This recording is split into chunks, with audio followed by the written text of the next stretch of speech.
La revue de presse avant de prendre congé de vous, les quotidiens traitent de la défaite des conservateurs en Grande-Bretagne, mais avant, ils reviennent sur les travaux du Conseil des ministres d'hier avec de grandes décisions. Ahadi Sandamba.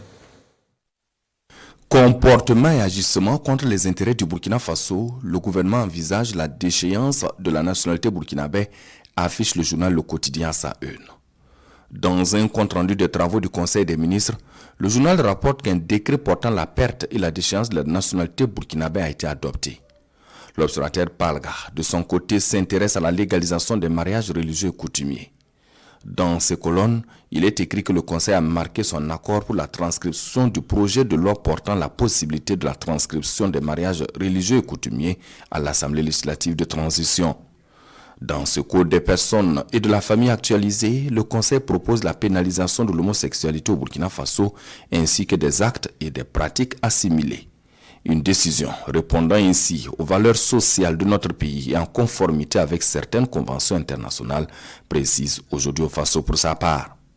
La défaite des conservateurs en Grande-Bretagne, une actualité qui nourrit les commentaires et analyses des quotidiens burkinabés. Défaite des conservateurs en Grande-Bretagne, une victime collatérale nommée Kagame, titre le doyen des quotidiens burkinabés, l'observateur Palga.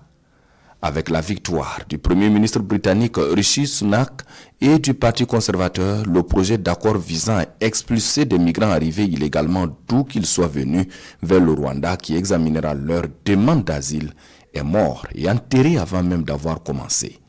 Hélas pour Paul Kagame, les travaillistes ont remis en cause le deal, écrit le doyen des quotidiens burkinabés. Quelles conséquences sur les relations entre Kigali et Londres, s'interroge le journal Le Pays. Au-delà des raisons humaines, ce plan d'accueil de migrants avait aussi son versant de retombées économiques pour le Rwanda. Alors, va-t-on mettre plus d'énergie à refouler les immigrés clandestins à la frontière?